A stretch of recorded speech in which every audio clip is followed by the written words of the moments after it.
ser usado pelo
Mais uma vez a todos saudamos em nome de Jesus. Esperamos que a graça dele seja algo manifesto na vida de cada um de nós aqui nesta noite, bem como daqueles que conosco participam pela internet, onde quer que se encontrem neste momento. Nosso desejo, portanto, ao prepararmos esse culto, que seja um tempo em que a nossa palavra cesse e a palavra de Deus cresça, em que nós, se for necessário, emudeçamos para que Deus possa falar em alto e bom som ao coração de cada um de nós. Temos hoje, então, nossa participação específica dos jovens de nossa igreja no seu congresso. Começou ontem, hoje pela manhã, o pastor Heinz Israel trouxe a mensagem, e hoje à noite eu a trarei, nesse contexto, então, de nos integrarmos às gerações. Hoje, de manhã, estão cansados? Pode aguentar mais um pouquinho? Então, fiquem firmes aí. Eu falei aos adolescentes, e um dos garotos me perguntou o seguinte: por que essa dificuldade, porque eu falei da história dos batistas, de algumas pessoas em relação aos cânticos, e eu diria também em relação à altura, eu não consigo compreender isso. E eu procurei explicar a ele que as gerações são diferentes, têm gostos diferentes, têm maneiras de pensar diferentes, maneiras de louvar diferentes, que ao longo da história sempre haverá essa tensão, é inevitável. Eu mencionei o seguinte: imagine você conhece uma pessoa que há 50 anos senta no segundo banco da igreja, há 50 anos, aí vem alguém e diz: olha, esse banco não existe mais, vamos tirá-lo daqui, que esse banco atrapalha, por exemplo. Como vai se sentir essa pessoa? Um peixe fora d'água. É como você ir a uma igreja, já aconteceu com cada um de nós aqui certamente, e todos os cânticos entoados você não conhece nenhum. Você se sente também fora d'água, né? No entanto, o nosso esforço como igreja deve ser uma igreja para todos, para aqueles que gostam mais de cantos, porque já nasceram nessa idade. É isso também que os mais velhos têm que compreender. Eles já nasceram nesse novo tempo, é uma outra realidade, é uma outra maneira de pensar, é uma outra maneira de crer, é uma outra maneira de aprender, é outra maneira de adorar.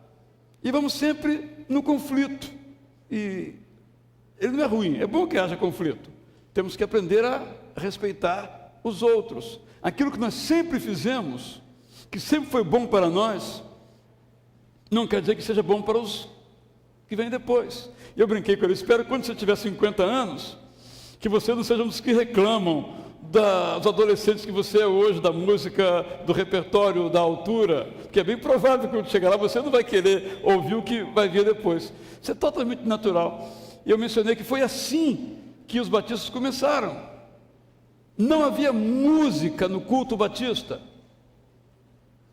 nem leitura da Bíblia,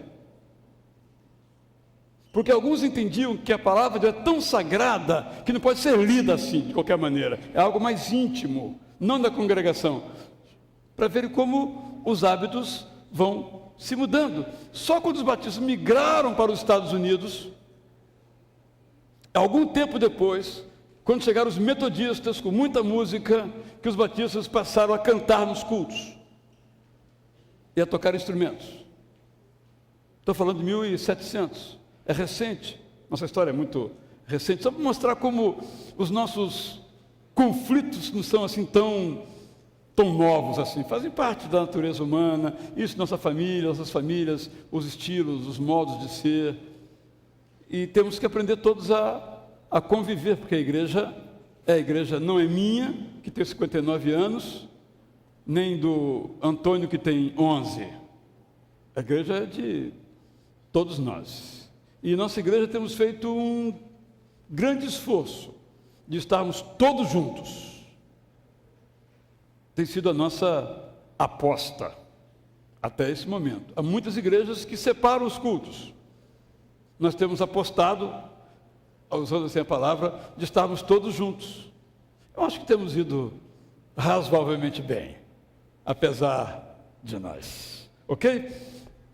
Agora, por favor, quero se assentar também. Quero lembrar aos irmãos que nós estamos começando na semana que vem uma escola bíblica temática, às 11 horas da manhã.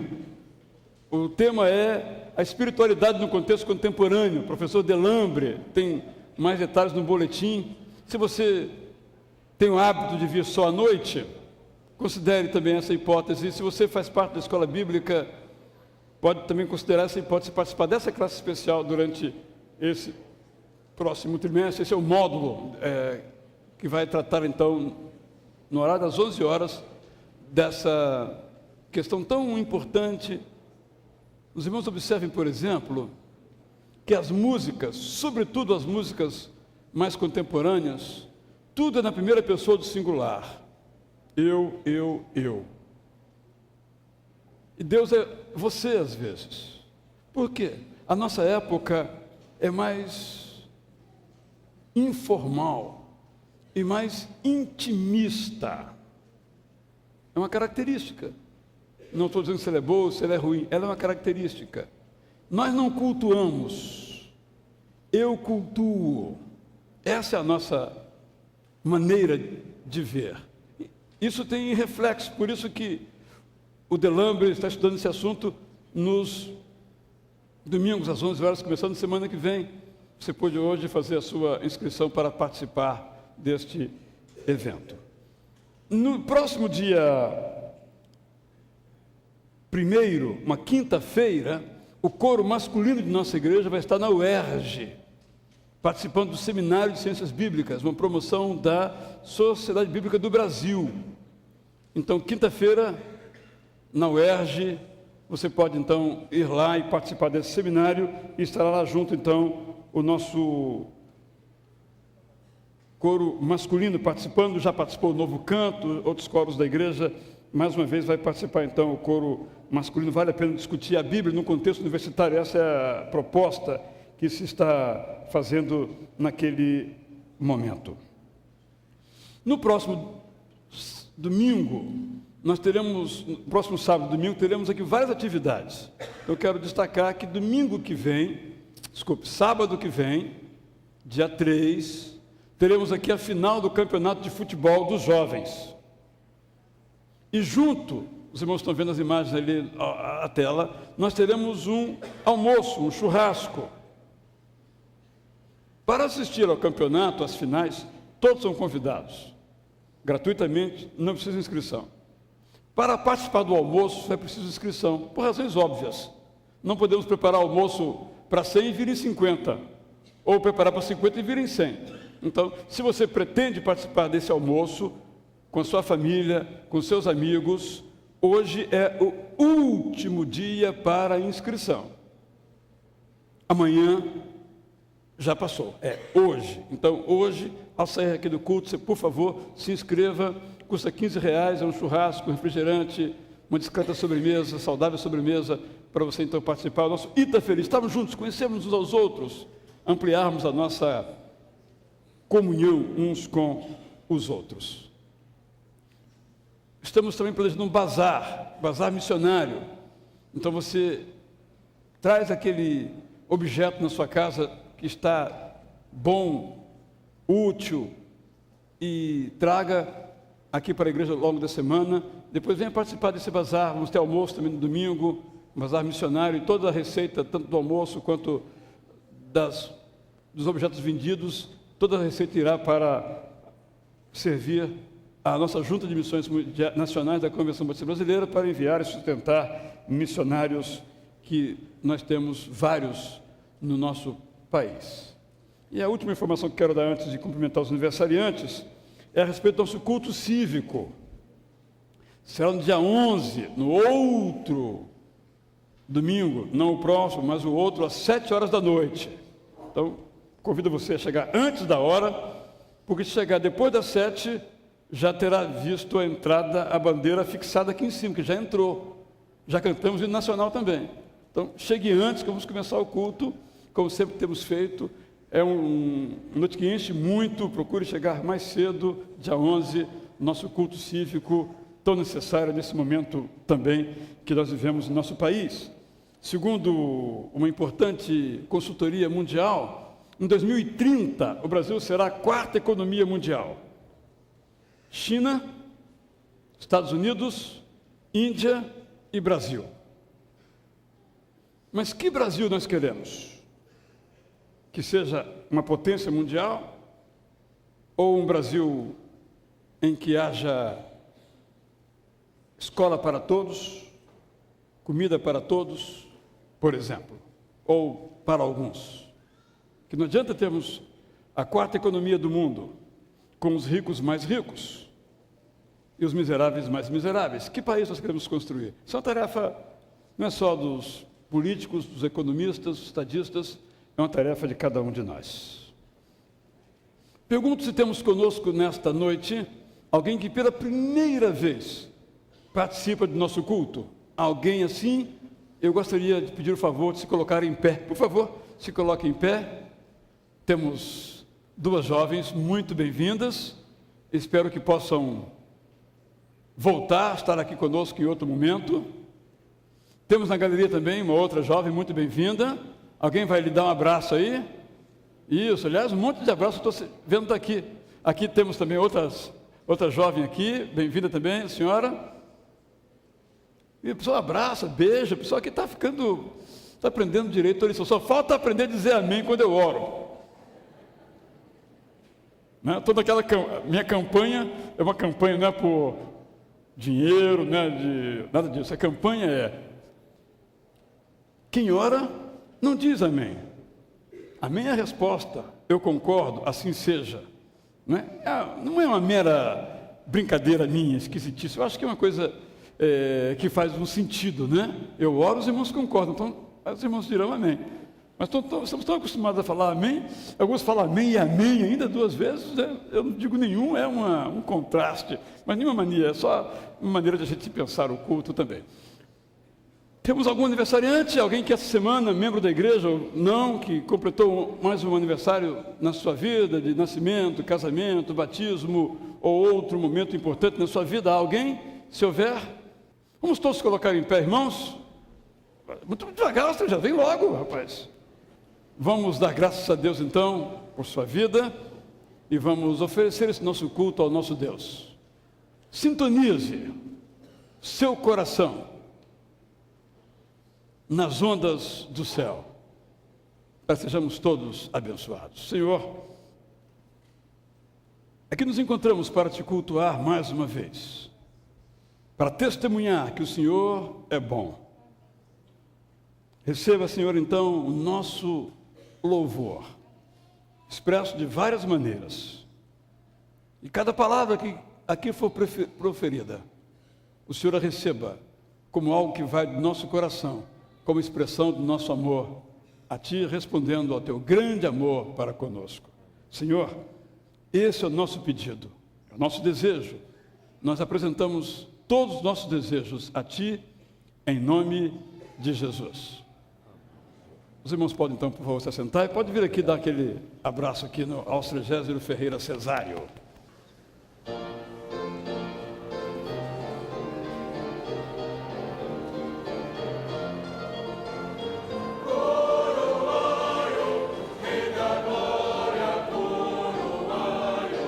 Redentor, a seus pés prostrado.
Compromissados com a missão, entregamos o nosso louvor. Do teu louvor transborda a minha boca, que o tempo todo proclama o teu esplendor. Convido a igreja a se colocar em pé para entoarmos todos juntos o canto A Deus Damos Glória.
Poder sentar, agora ficamos com o coro jovem.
Pois quando vemos, vemos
Boa noite, irmãos.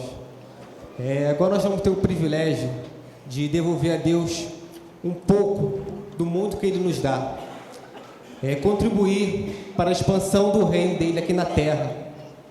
E eu queria convidar a igreja, na próxima quarta-feira, o pastor Marcos Grava, ele está aqui em nossa igreja, passando as orientações, os detalhes sobre a viagem missionária que a nossa igreja fará em janeiro. Então eu queria convidar as pessoas que já se inscreveram e as pessoas também que ainda não se inscreveram, mas que sentem o desejo do coração a participar desse evento, a anunciar o Evangelho de Jesus naquele lugar, naquele povo tão sofrido, tão carente da vontade de Deus, tão carente do conhecimento de Deus, a participar na quarta-feira, dia 31 de agosto, às 7h30, com o pastor Marcos Grava. Maiores detalhes também vocês podem procurar o pastor Alcini ao término do culto para saber de maiores informações. E eu também queria convidar as pessoas que, por N motivos, não poderão participar dessa viagem, a contribuírem de outra forma, primeiramente através da oração, orar pelas pessoas que irão naquela viagem, orar pelo aquele povo que tanto precisa de Deus, e também através da contribuição financeira. Nós podemos, sim, abençoar aquele povo através da nossa contribuição. Então, se você sentir o desejo em seu coração em dar uma oferta para esse projeto, você pode colocar no seu envelope Haiti, e esse recurso irá para esse destino.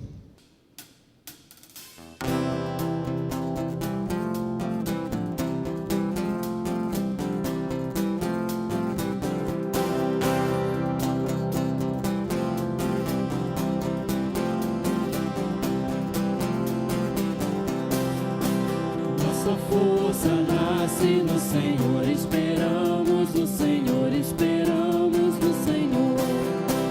Nossa força nasce no Senhor, esperamos no Senhor, esperamos no Senhor. Ó Deus, o Rei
Os irmãos então podem, por favor, se assentar. Vamos ouvir que Jesus Cristo veio para nos salvar.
Irmãos, vamos fazer agora a leitura bíblica que se encontra em Lucas, capítulo 18, de 10 a 14.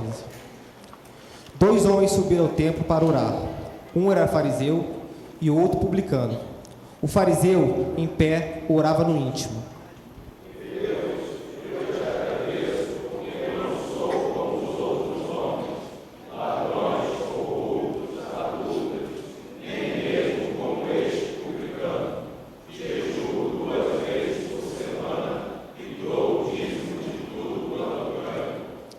Mas o publicano ficou à distância. Ele nem ousava olhar para o céu, mas, batendo no peito, dizia: Deus, tem misericórdia de mim, que sou pecador. Eu lhes digo que esse homem, e não o outro, foi para casa justificado diante de Deus. Pois quem se exalta será humilhado, e quem se humilha será exaltado. E agora é o momento nós temos de nos humilhar diante do nosso Deus, de nos achegarmos diante do trono da graça, clamar a Ele pelo consolo que tanto precisamos, pelo conforto, pela providência. Você que quer orar por você, ou então quer orar por um ente querido, por um amigo, por um irmão, por um marido, por uma esposa, você fica à vontade para ficar de pé, de joelhos, ou vir aqui à frente para receber um abraço. Só não deixe de entregar a Deus a sua necessidade, Porque o Deus que nós cremos, o Deus que nós servimos, é um Deus que cuida de nós, inclusive quando nós estamos dormindo.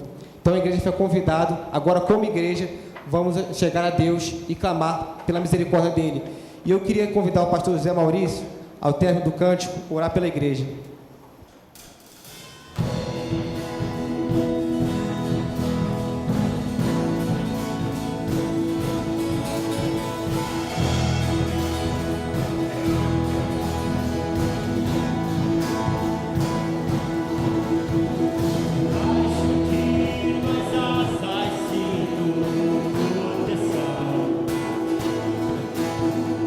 Pensamentos conhece de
Antes de o pastor Zé Maurício orar, só quero informar os irmãos que nesta semana faleceu nossa irmã Lígia Tavares Gomes. Ela foi sepultada também nessa semana no cemitério São João Batista. Valéria, sua filha, Eduardo, seu esposo, precisam ainda de nossas orações pelo conforto de Deus. Vamos orar então agora com o pastor José Maurício. Gostaria de acrescentar, pastor Israel, para que nós também estivéssemos orando pela vida do nosso irmão Dival Martins, que na próxima quarta-feira vai submeter-se a uma cirurgia no joelho, e devemos então acompanhá-lo com as nossas orações. Oremos. Nosso Deus, nosso Pai querido, mais uma vez, Senhor, te damos muitas graças pela tua bondade, pelo teu amor e pela tua misericórdia. E agora, Senhor, quando aqui nos encontramos como teus filhos e tuas filhas na tua presença, para colocar diante do Senhor as nossas dificuldades, as nossas lutas, as nossas expectativas, nós queremos te suplicar, Senhor, que tu possas assistir aqueles que estão enfermos, Amém. Aqueles que estão hospitalizados, Amém. Aqueles que passam por alguma situação de crise financeira, familiar, emocional, espiritual. O Senhor bem conhece, ó Deus, a cada pessoa que aqui está. Amém. O Senhor conhece, ó Deus, as nossas necessidades. Nós colocamos agora nas tuas mãos os pedidos de oração desta noite, os pedidos de oração que estão no nosso boletim, os pedidos de oração que chegaram ao nosso programa da rádio. Amém. E tantos outros que chegam até nós, ó Deus, através de pessoas que nos procuram e pedem oração em seu favor. Nós confiamos que o Senhor ouve as nossas orações e de que o Senhor as atende, ó Pai, de acordo com a tua vontade, que é boa, perfeita e agradável. Senhor, continua, ó Deus, falando ao nosso coração, e ó Deus, recebe a nossa gratidão e a nossa confiança em Ti, porque nós o fazemos em nome de Jesus. Amém, Amém, Senhor. Amém. Todos podem sentar.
No primeiro domingo deste mês de agosto, eu comecei uma mensagem com esse título: Compromissados com a Missão, que pretendo, se Deus me permitir, terminar agora.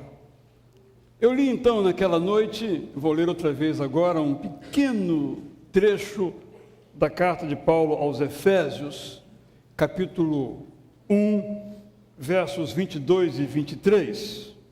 O irmão acompanhe na sua versão, eu lerei na versão A Mensagem. Texto muito conhecido. Quando lemos nessa outra versão, que é uma paráfrase, o sentido nos salta aos olhos de modo muito mais vivo. Eu quero então fazer esta leitura para que sejamos então grandemente enriquecidos. Vou começar do verso 20 então. É uma longa oração em que o apóstolo Paulo fala sobre o Deus de toda glória. Então, depois de dizer então que nós somos abençoados em Cristo com toda a sorte de bênçãos que dele vem, Paulo escreve, segundo esta paráfrase, toda essa força sem fim, poder sem limite, vem de Cristo. Deus levantou Jesus Cristo da morte e o estabeleceu num trono nos altos céus, no governo do universo. Tudo, das galáxias aos planetas, de forma que nenhum nome, nenhum poder está fora do alcance de sua soberania. E isto não é provisório, será assim para sempre. Ele está no comando de tudo e tem a palavra final a respeito de tudo. No centro de tudo, Cristo governa a igreja. A igreja não é periférica em relação ao mundo. O mundo é que é periférico em relação à igreja. A igreja é o corpo de Cristo. Por esse corpo que é a igreja, Jesus Cristo fala, age e preenche tudo com a sua presença. Vamos então pensar na igreja. Vamos pensar na igreja da qual você participa. Como membro, batizado, ou como não membro, como frequentador, ou de uma outra igreja da qual você participe. Você imagina então que isso que o apóstolo Paulo fala, que a igreja não é periférica em relação ao mundo, porque o mundo é que é periférico em relação à igreja, tem a ver com a realidade? Pensemos nesse bairro aqui. Quem é periférico na prática? Nós somos periféricos em relação ao bairro? Ou o bairro é periférico em relação a nós? Quem está no centro? Eu ouso dizer, pensando nessa igreja, nas outras igrejas que confessam Jesus como Senhor e Salvador, somando a todas, que esta palavra do apóstolo Paulo é ainda um ideal, não é algo real. Concordam comigo? No entanto, está aqui colocado. Diríamos, na língua portuguesa, no presente do indicativo. Não no futuro, no presente. Por isso, temos que sempre pensar que a igreja tem uma missão. E eu, então, compartilhei na primeira semana do mês 2 dessas missões da igreja. Uma missão é a missão querigmática, de querigma, proclamação, anúncio. E aí eu tenho que me perguntar, como é que eu, Israel, estou nessa missão? Sou um proclamador? Eu lhe pergunto, você é uma proclamadora, um proclamador? O coro cantou praticamente todas as músicas, falando de Jesus como único, como Salvador, como Senhor. Lindas canções, com a mesma temática. Nós temos feito isto. Se nós não proclamarmos, quem vai proclamar? Esta é uma pergunta que eu tenho que ficar incomodado, espero que você também esteja incomodado. Também falei da segunda missão da igreja, que é uma missão noética. É um neologismo que eu criei a partir do grego nós, pensamento. Que a missão da igreja é também pensar, a partir da Bíblia, pensar o mundo, pensar as coisas que estão no mundo. E eu me senti muito incomodado quando fomos informados daquela fome e morte em série, não de centenas, mas de milhares, quem sabe milhões de pessoas, naquele país da África, em conflito, ao ponto de nem a própria ONU conseguir socorrer aquelas pessoas. Eu fiquei pensando, será que não tem uma maneira, uma tarefa da compaixão, mas é uma tarefa também da reflexão, da criatividade, de uma maneira de alcançar, de superar as formas até agora feitas que não têm funcionado, ou por ambição, ou por alguma outra razão. Como podemos vencer isto? Como podemos pensar a cultura na qual nós vivemos? Eu, lendo os jornais, vejo muitas vezes pessoas que não expressam a fé cristã pensando aquilo que a Bíblia diz sobre as coisas do mundo em que nós vivemos. Nós temos pensado o mundo, temos lido, temos escrito de tal modo que essa tarefa de reflexão está viva e o mundo pode contar conosco. Imaginemos que o mundo fosse uma nau desgovernada, que se virasse para nós e dissesse: a igreja agora você está no comando, para onde nós vamos? Se nós saberíamos dizer, ou apenas preferimos repetir frases. Eu conclamo aqui os jovens que estão na ponta, nas suas universidades, como estudantes, como professores, como pesquisadores, a pesquisar a partir da perspectiva cristã, a ensinar a partir da perspectiva cristã, a estudar a partir da perspectiva cristã, a exercer o seu ofício em qualquer campo a partir da perspectiva cristã. Há uma perspectiva de Jesus Cristo para este mundo. Isso demanda de nossa parte, então, o estudo da palavra de Deus, para compreendermos o que é que Deus tem para dizer no seu governo em Jesus Cristo sobre o universo. Precisamos dialogar com as ciências, com as artes, com as filosofias, com as ideologias. Sentarmos-nos com esses que conduzem o mundo, embora muitos deles não saibam conduzir a si mesmos, dialogando, contestando, concordando, indo além. A tarefa noética, a tarefa de pensar o mundo. E hoje eu quero sublinhar 3 outras tarefas por parte da igreja. Os irmãos que são aqui da igreja têm me ouvido a esse respeito. Eu quero então acrescentar que a terceira tarefa da igreja é uma tarefa ética.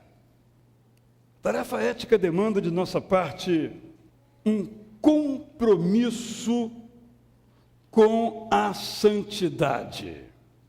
Estava lendo uma entrevista com um pensador brasileiro e ele dizia que A tarefa das empresas é não corromper. Pela óbvia conclusão de que se há corruptos, é porque há corruptores. E há corruptores porque há pessoas que se deixam corromper. Ele dizia então que as empresas o têm convidado para fazer palestras para os seus altos quadros sobre a ética empresarial. Mas uma empresa, para não corromper, ela tem que estar disposta a pagar o preço, talvez perder a concorrência. Se ela pensar, se eu não corromper, o outro vai corromper, então eu vou corromper, ela vai corromper. E o sistema vai se reproduzir. O que tem a ver isso com santidade? Podemos falar então agora de uma santidade empresarial, porque eu quero falar da santidade eclesial, da santidade individual. E eu fiquei pensando num texto bem conhecido que nos põe, embora de modo figurado, essa ideia do compromisso. Se eu pudesse resumi-la numa palavra, seria esta: a coragem de sermos imitados. O texto é bem conhecido. Pedro e João, diz Lucas em Atos 3, versos 1 a 8, subiam ao templo para a oração da hora nona. Era levado um homem, coxo de nascença, o qual punha diariamente à porta do templo, como até hoje acontece, chamada Formosa, para pedir esmolas aos que entravam. Vendo esse mendigo a Pedro e João, que iam entrar no templo, implorava que lhe desse uma esmola. Pedro, fitando-o juntamente com João, disse: olha para nós. E a história prossegue. E ele olhava atentamente, esperando receber alguma coisa. Pedro, porém, lhe disse: não possuo nem ouro, nem prata, mas aquilo que eu tenho eu te dou. Em nome de Jesus, levanta-te e anda. Esse texto nos chama a atenção, meus irmãos, entre muitas referências, por duas. A segunda é esta: o cara esperava receber alguma coisa. Tal como as pessoas olham para nós, não só aqueles que pedem esmola, mas aqueles que pedem outras coisas. Olham para nós e esperam algo. Mas a primeira é esta, e penso que isso resume a coragem de viver de um modo que possa ser imitado, é quando então eles dizem: olha aqui, olha para nós. Você quer ter uma nova vida? Olha para mim. Você quer ter uma visão renovada do que é ser uma pessoa que viva de modo digno? Olha para mim. A isso eu chamo de coragem de ser imitado. Eu escrevi um dia desses a seguinte reflexão: eu quero ser santo de uma forma tal que a bondade demonstrada em ações concretas seja o ar que eu respiro. Eu quero ser santo com o compromisso de que não haja no meu corpo uma gota sequer de sangue contaminado pelo ódio, ou os eufemismos, os disfarces do ódio. Eu quero ser santo, ao ponto de minha língua, essa lança que é usada para a defesa e para o ataque, não proferir palavras perversas, simplesmente porque tais palavras não fazem parte do meu vocabulário, nem habitam na minha mente. Eu quero ser santo, tendo como uma das marcas da minha vida o indignado interesse pela causa da justiça e da paz. Porque a injustiça e a guerra, parodio aqui a peça Os Profetas Menores, são blasfêmias contra Deus. Eu quero ser santo, com o prazer de ter a Deus sempre diante de mim, fazendo do mundo o teatro da sua graça, e passando também momentos especiais de aprendizagem com Ele, através da meditação mediada pela Bíblia e pela oração. Eu quero ser santo, de modo que as pessoas que me conhecem queiram ser santas também. Sim, eu quero ser santo e estou a caminho. Coloco na primeira pessoa, para que você também possa colocar na sua primeira pessoa. Coloco na primeira pessoa porque é o desejo do meu coração. Coloco na primeira pessoa porque cada um de nós precisa celebrar com Deus este compromisso, com a coragem de viver de um tal modo que possa ser imitado. Lá no seu trabalho, o modo como você trabalha representa o seu compromisso de uma vida santa e a sua coragem de as pessoas fazerem como você faz o seu trabalho. Na sua casa, o modo como você trabalha na sua casa, sendo você, por exemplo, aquela que cuida daquela casa, do lar, como que coordena aquelas coisas, o modo que você faz aquilo. As suas vizinhas podem olhar e dizer: eu quero tocar a minha casa como aquela moça, aquela senhora dirige a sua casa. Eu poderia multiplicar os exemplos. O modo como você se relaciona com seus colegas na prática escolar. O modo como se dedica ao estudo, o modo como trata o professor, o modo como trata os colegas, o modo como gasta o seu tempo, o modo como profere as suas palavras.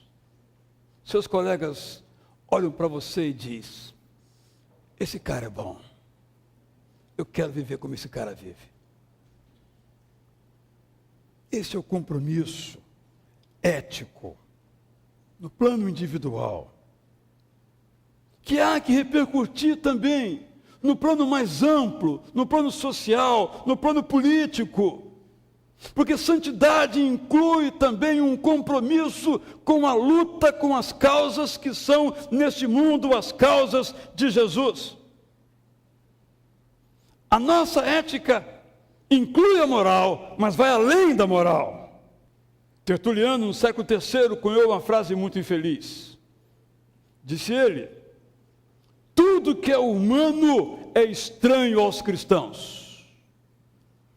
No entanto, Jesus Cristo, quando orou por nós, disse: Pai, eu não peço, ouvimos isso aqui no sábado, no congresso dos jovens, que os tires do mundo, mas que os livres do mal. Porque, na verdade, podemos dizer, tudo aquilo que é humano há que interessar a um cristão.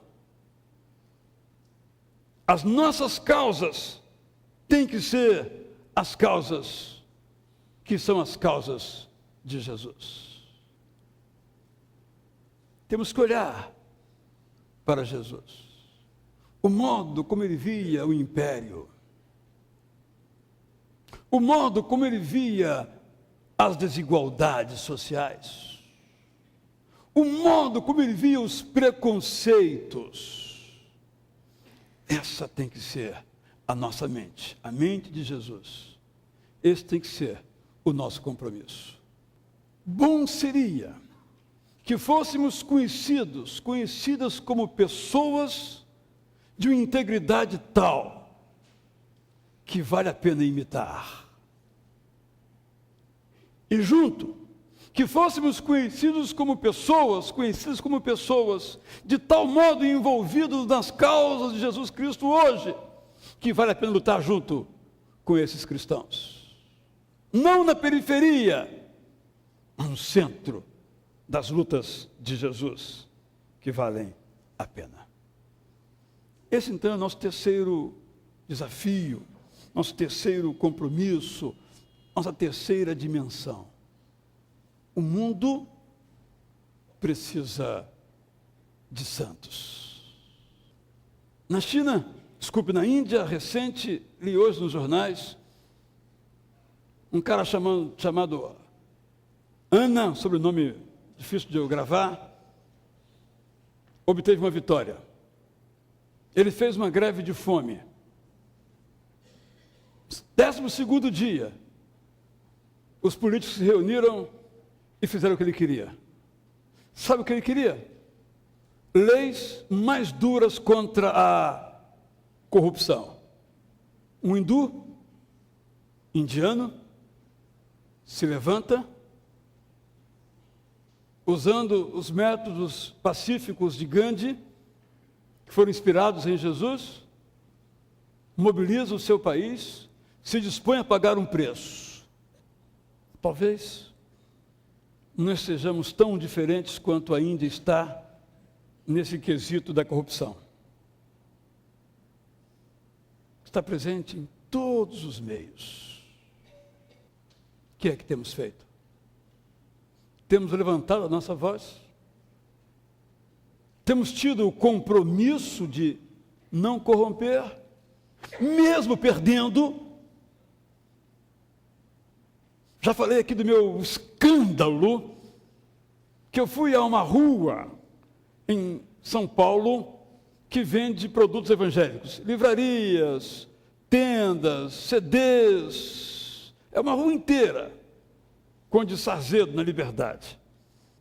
E tem irmãos e irmãs com vestes de crente, pela roupa lá, compridona, toda paramentada de crente, vendendo CD pirata. Parece que esse negócio só os outros que fazem. Recentemente, eu baixei um aplicativo que prometia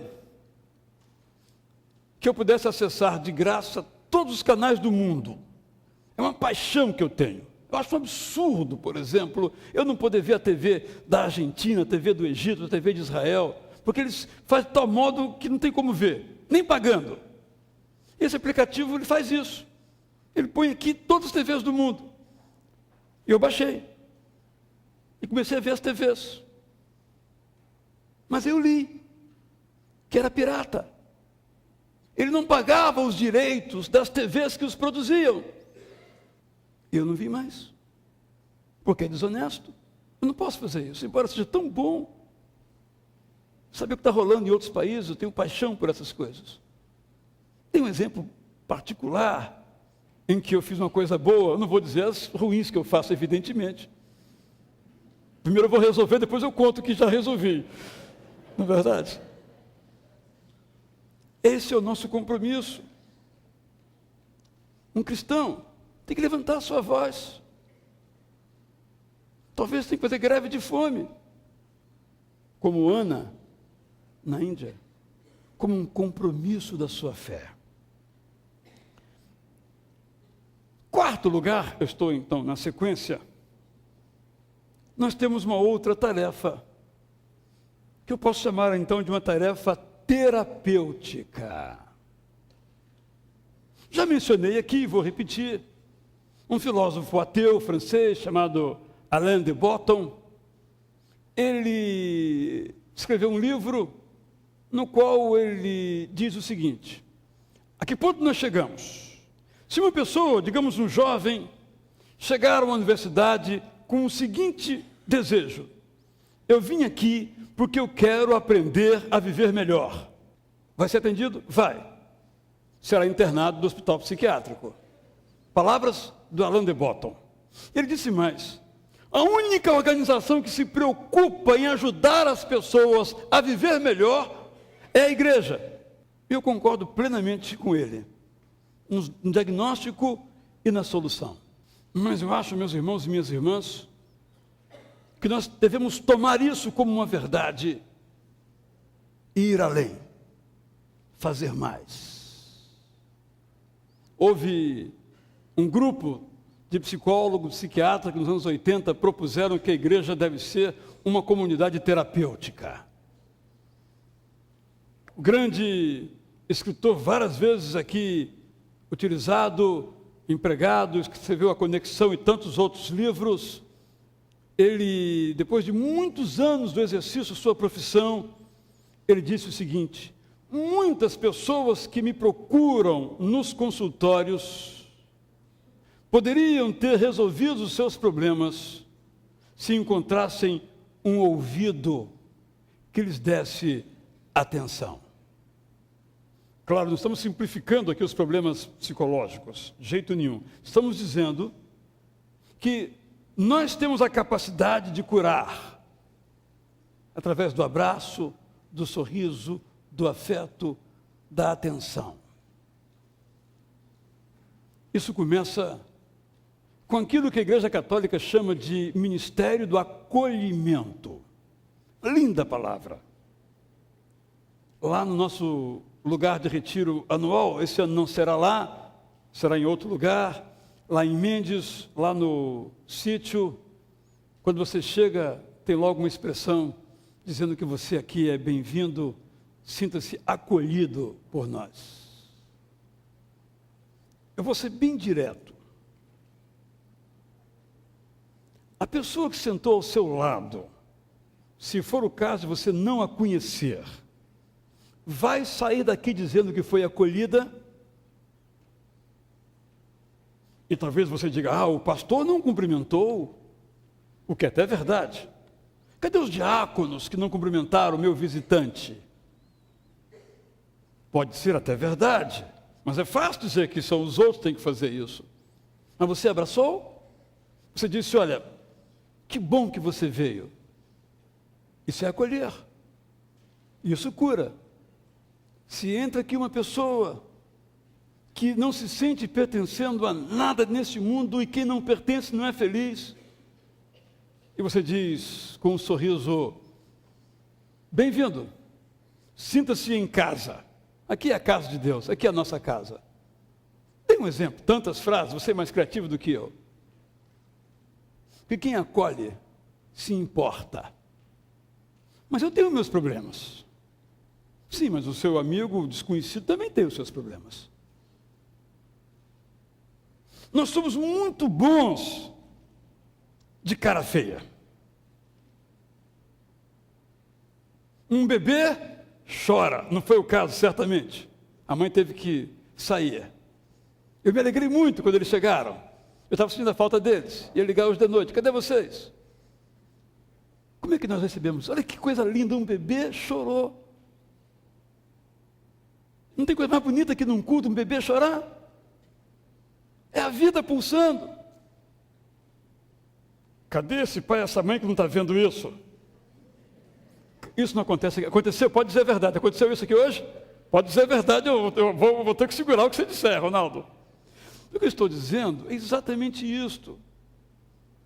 Nós nos importamos com o outro. Quantas vezes na hora da oração intercessória, muito importante no culto, quem está ao seu lado está chorando, literalmente as lágrimas descendo de suas faces.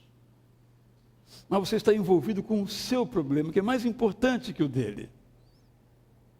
Que os nossos problemas são muito sérios.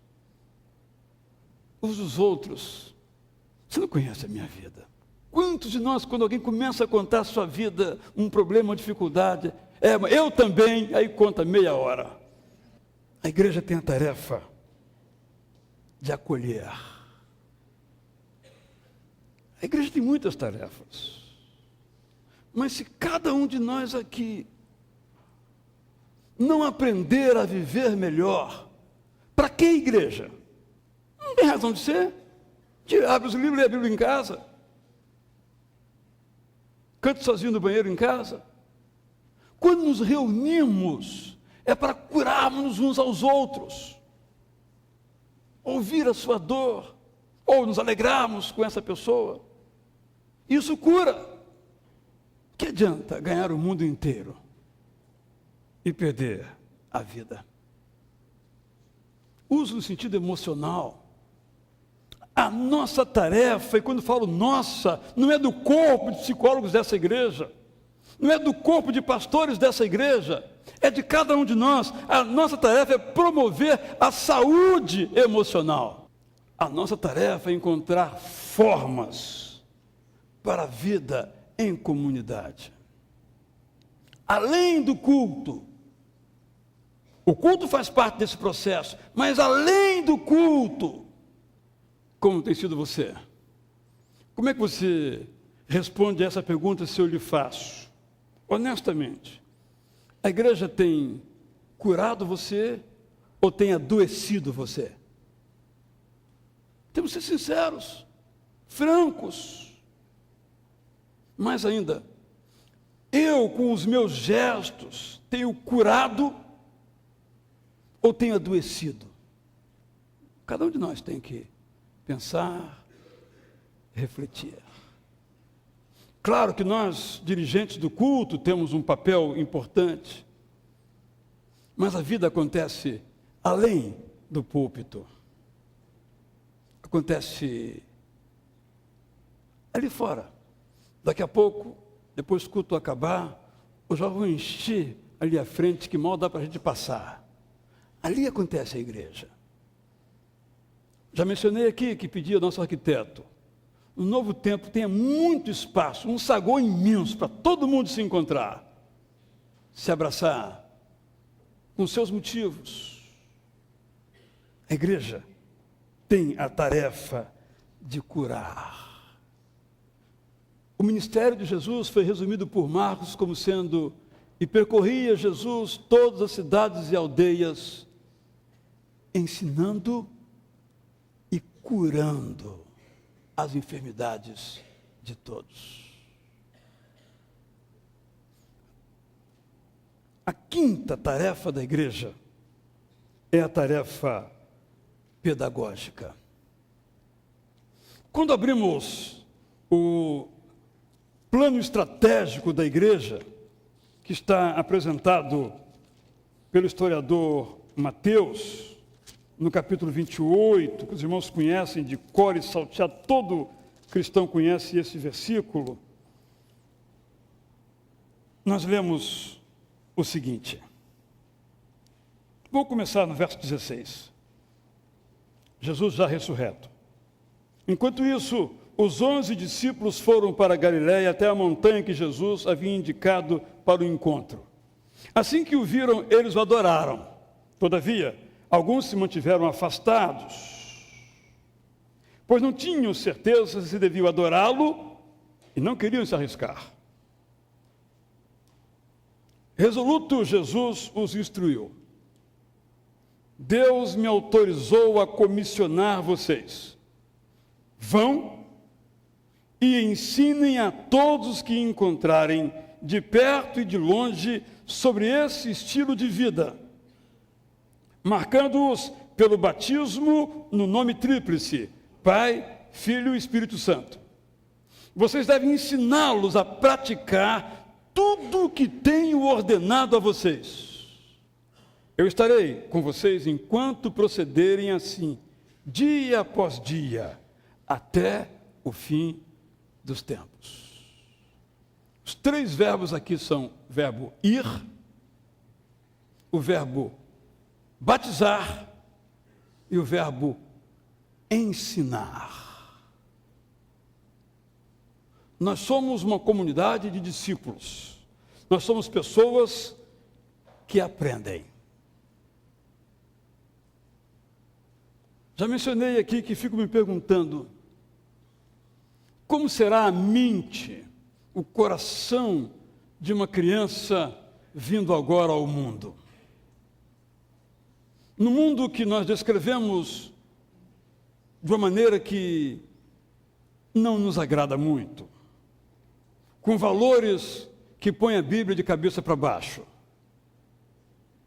Mas esses valores vão chegar às nossas crianças como sendo os valores certos. Acontece? Disse aquele mesmo pensador que há pouco mencionei, que nós gostamos de terceirizar o ato de pensar. Por isso, disse ele, temos gurus para todas as áreas da vida. A igreja não pode terceirizar a arte de pensar e não pode terceirizar a arte de ensinar. Como cristão em casa, se eu ensinar a palavra de Deus ao meu filho, ele vai aprendê-la. Eu não posso terceirizar isso para a igreja. Quantos minutos quem tem filho pequeno aqui pode me responder no seu coração, passa o seu filho na igreja? Na média, 90 minutos por semana. Uma boa média.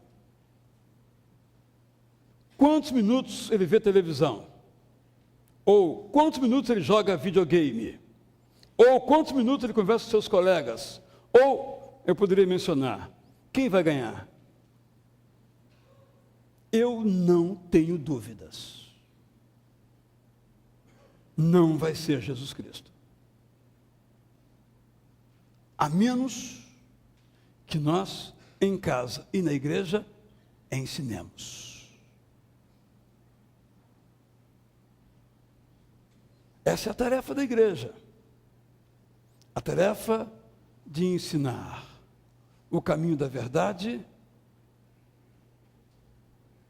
e da vida. Não podemos simplificar essa tarefa. Temos que nos empenhar nessa tarefa, em casa. Não achando que a igreja o fará. E nem a igreja pode achar que a família o fará. Ambos temos que fazer um acordo. Mas para ensinar é preciso aprender. Aí eu volto à minha pergunta. Você tem aprendido? Vamos falar a verdade, meu irmão, minha irmã. Quantos minutos por semana, esta semana, que digamos terminou hoje, você abriu esse livro e leu? É o que você aprende, é o que você ensina. Se você não aprende, não ensina. Você pode queimar a gordura que está dentro de você em termos de conhecimento, mas a gordura acaba. Ou até apodrece.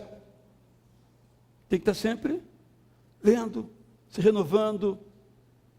E essa palavra, como diz o apóstolo Paulo, habitando ricamente em nós. O que sair daqui vai ser não a minha palavra, mas a palavra de Deus. É um compromisso difícil, mas é o único que pode fazer da igreja uma comunidade de ensino, uma comunidade pedagógica. Já falei muito sobre isso, não vou me alongar mais sobre esse aspecto. Só quero perguntar a você e pergunto a mim mesmo. Eu luto com esse assunto, já falei aqui. Eu estou aprendendo? Quando alguém pergunta a minha opinião, sai o quê? Olha, eu acho o seguinte, e lá vai meia hora de achismo. Mas se eu estou cheio da palavra de Deus, eu acho o seguinte, vai junto à palavra de Deus. É esta que transforma. A minha opinião é mais uma. Bom seria que ninguém nem nela prestasse atenção. Mas, se eu estou cheio da palavra de Deus, disse Jesus, repetindo os provérbios, que a boca fala do coração está cheio. De que está cheio o nosso coração? Para estar cheio, nós temos que colocar. Aí quando o seu filho lhe fizer uma pergunta, papai, mamãe, o que você acha disso ou daquilo? Ah, meu filho, sabe o que a Bíblia diz? Ela diz o seguinte, ou nem citando a Bíblia, mas o conteúdo sendo bíblico, essa palavra que molda e transforma. Nós cremos demais a nossa opinião. Nos achamos bons, autossuficientes. Mas somos chamados a aprender de Jesus, que é manso e suave. Mas eu tenho um temperamento, você não tem ideia. Quando alguém me ofende, já vem logo uma pressão, o sangue ferve. Mas se a palavra de Deus habita ricamente em você, o sangue vai ferver e esfriar.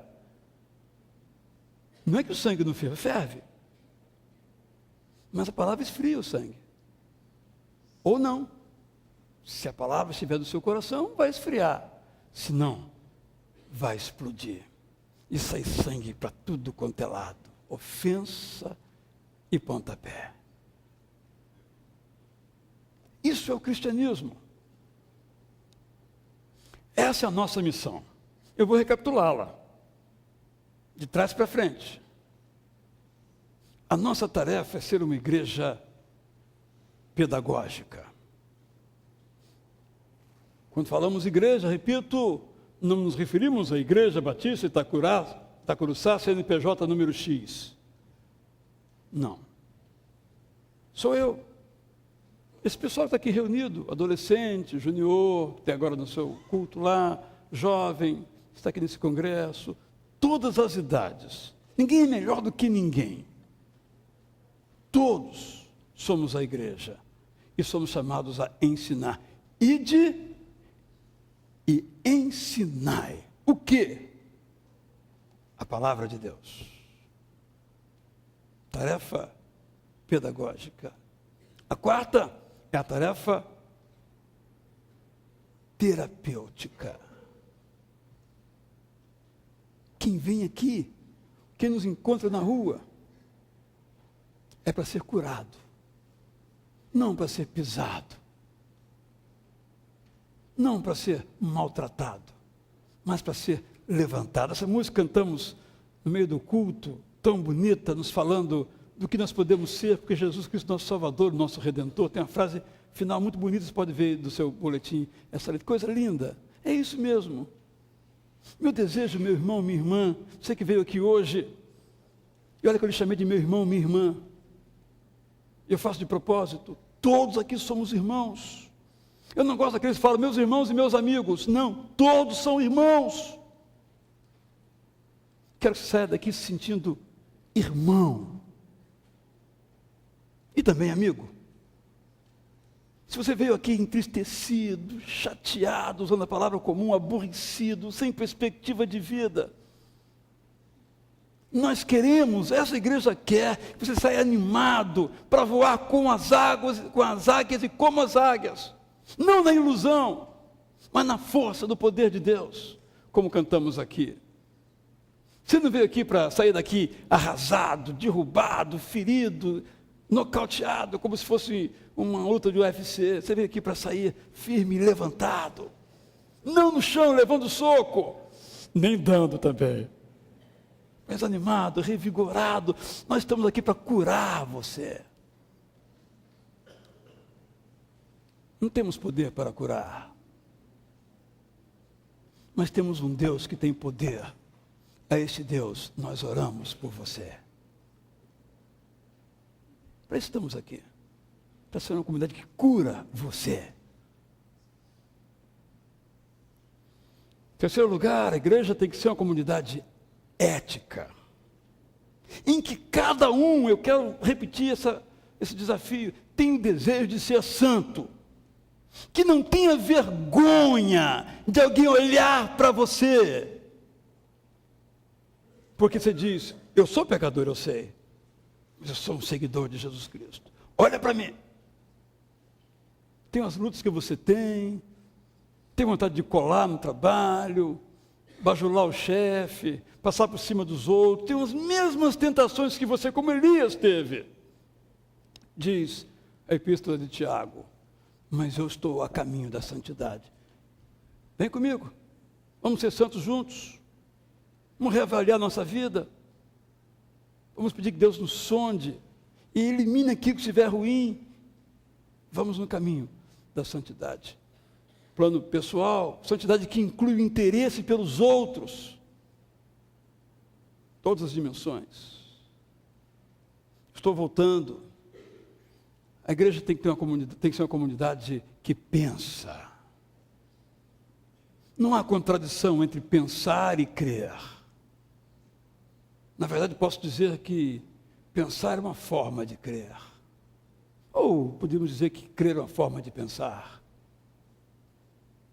Não há nenhuma contradição entre ciência e fé, ciência e religião, nenhuma contradição.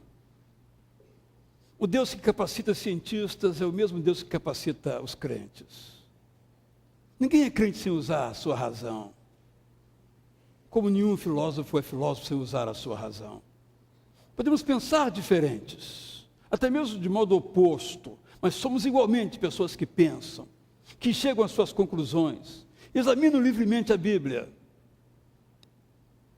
Eu disse hoje aos adolescentes, por exemplo, que nós batistas temos confissões de fé. Se eu perguntar aqui, quem já leu uma, talvez só quem estudou nessa área teológica. Porque a nossa confissão de fé está aqui. Não estou desprezando aqueles que criaram confissões de fé, que nos fazem resumos interessantes, mas são apenas os resumos da palavra de Deus. O livre exame da Bíblia implica em uso da razão que Deus nos deu. E a tarefa da igreja é uma tarefa querigmática. O mundo precisa de pessoas que ensinam. O mundo precisa de pessoas que curam. O mundo precisa de santos. O mundo precisa de pessoas que se comprometem.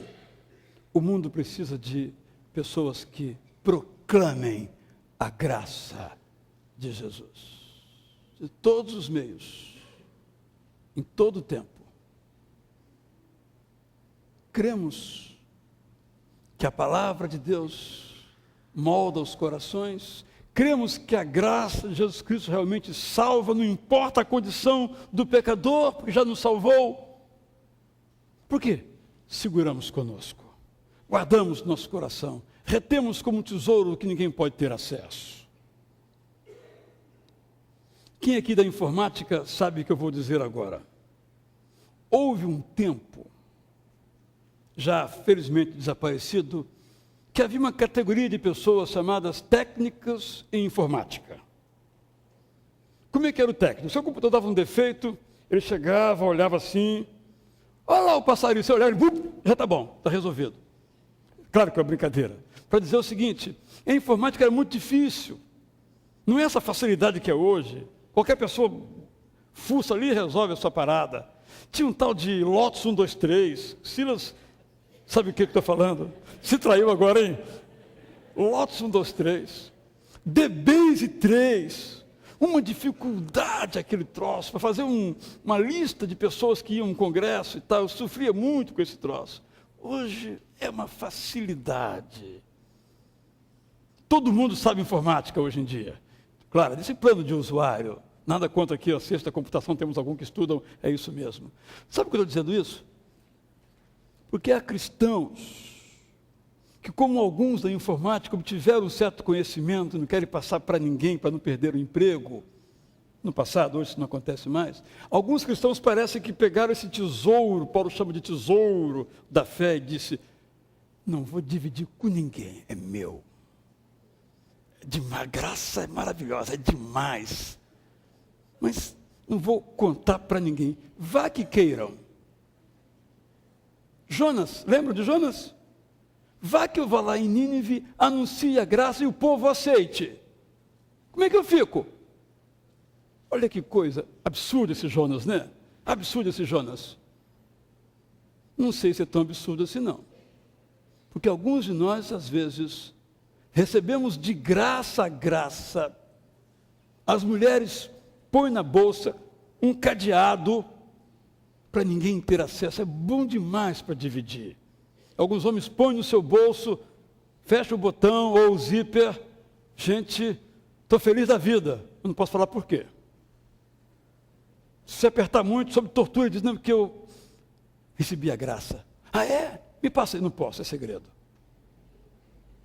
É uma brincadeira, a gente ri, mas as nossas atitudes às vezes mostram que nós não queremos que ninguém receba aquilo que nós já recebemos.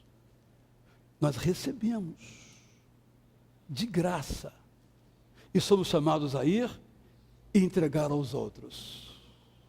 Essa é a tarefa da igreja, a tarefa querigmática, a tarefa da proclamação.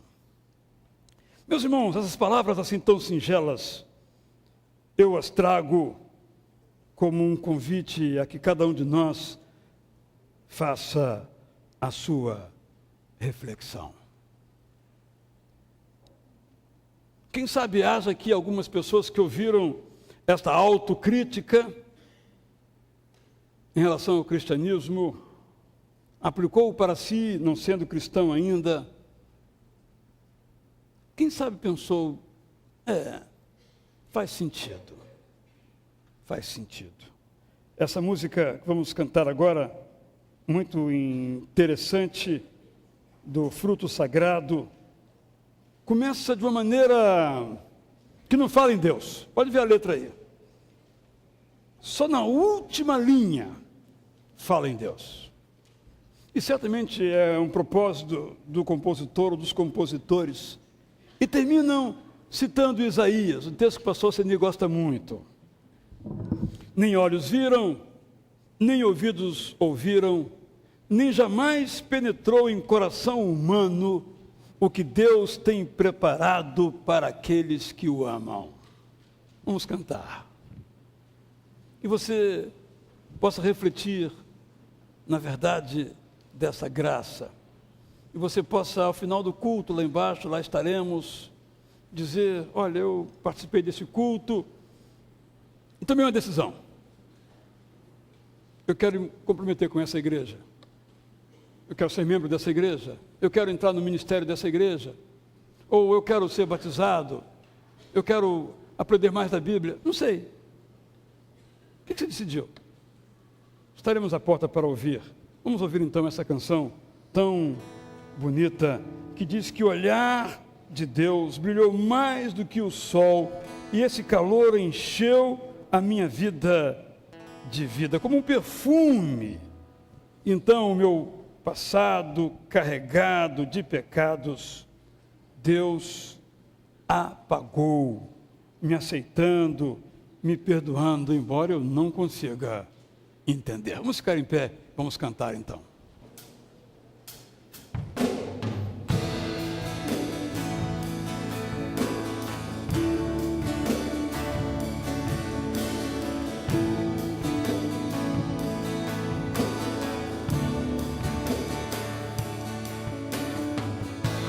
Ouvia falar do teu nome, mas demorei pra perceber que você não é aquele papo careta de religião.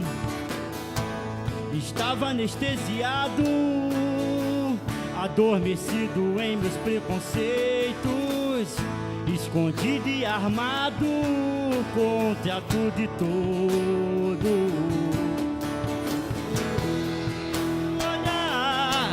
Brilhou mais que o sol, e esse calor me encheu de vida, e o seu amor se derramou como um perfume, e o meu passado pesado e carregado de pecados você apagou. Você me aceitou, me perdoou, amor, que eu não consigo entender. Oh, oh, oh, oh,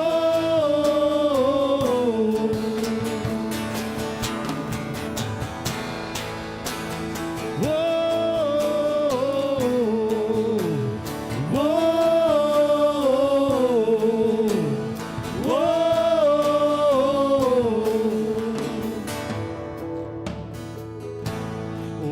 uma nova história, um novo modo de ver e de viver a vida, olhar as pessoas e o mundo sob um novo prisma. Quanta coisa eu perdi sem te conhecer. A gente achava que sabia tudo, mas na verdade a gente não sabe nada. Mas o seu olhar brilhou mais que o sol. Esse calor me encheu de vida. E o seu amor se derramou como um perfume. E o meu passado pesado e carregado de pecados você apagou. Você me aceitou, me perdoou, amor que eu não consigo entender. Oh, oh, oh,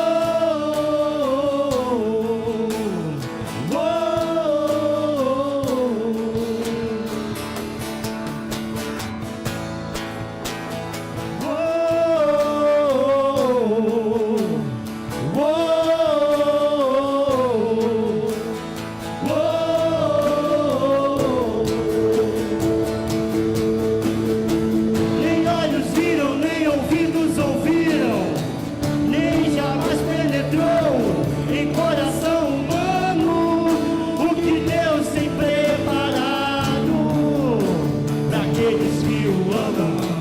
Nem olhos viram, nem ouvidos ouviram, nem jamais penetrou em coração humano o que Deus tem preparado para aqueles que o amam. Você me aceitou, me perdoou, amor que eu não consigo entender.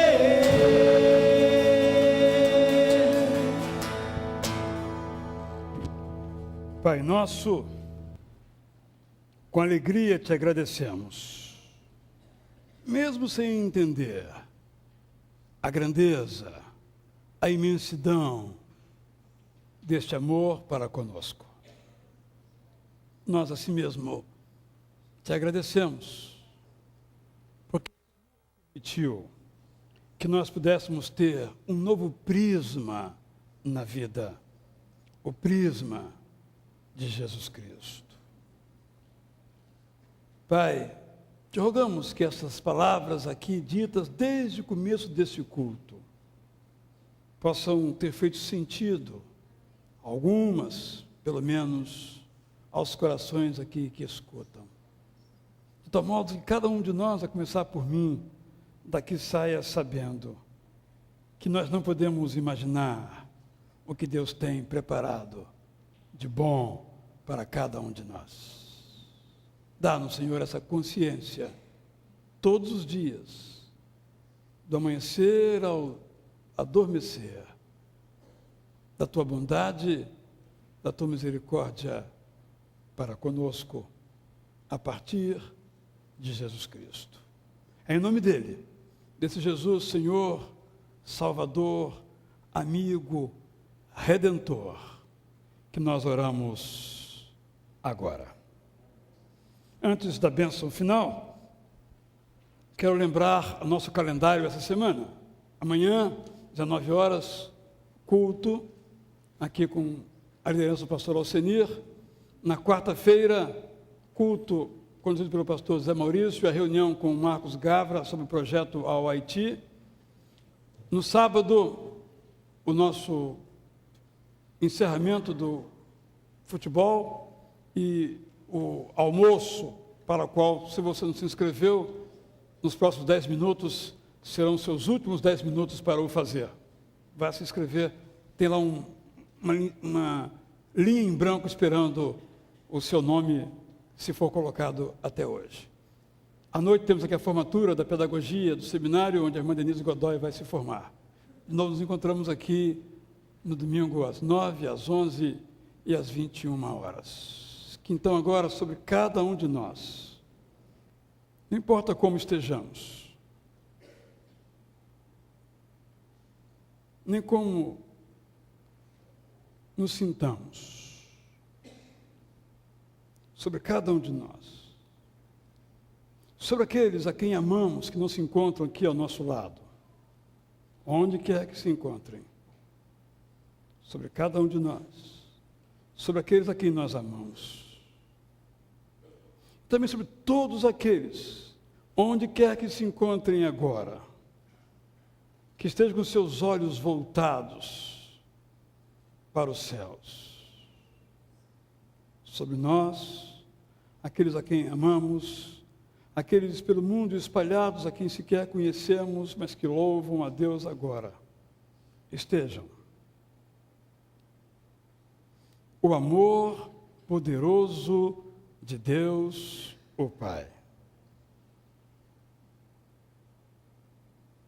A preciosa, maravilhosa, extraordinária graça de Jesus. A renovada, confortadora, vicejante consolação do Espírito Santo sobre todos estejam, hoje e sempre. Todos podem, por favor, então, se assentar.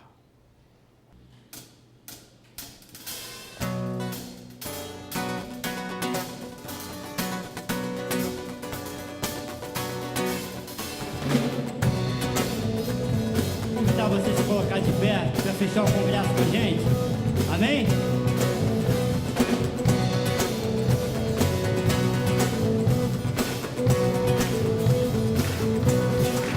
Pelo Senhor, marchamos em seu exército, poderoso é sua glória será vista em toda a terra. Vamos cantar o canto da vitória, glória a Deus, vencemos a batalha, toda arma contra nós perecerá. O nosso general é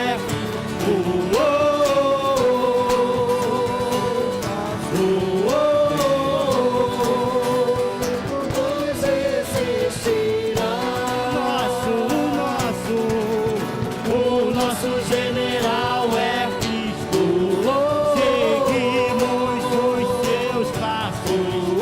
Nenhum inimigo nos resistirá.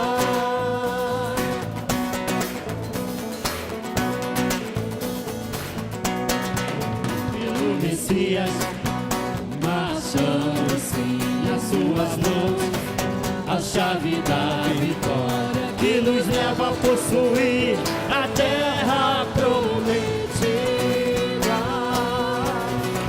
Vamos cantar o canto da vitória, glória a Deus, vencemos a batalha, toda arma contra nós perecerá. O nosso general é Cristo. Seguimos os seus passos. Nenhum inimigo nos resistirá. O nosso general é seguimos os seus passos. Nenhum nos resistirá. Eu quero ouvir só vocês agora, hein? O nosso general é Cristo. Seguimos os seus passos. Nenhum inimigo nos resistirá. O nosso general é Cristo.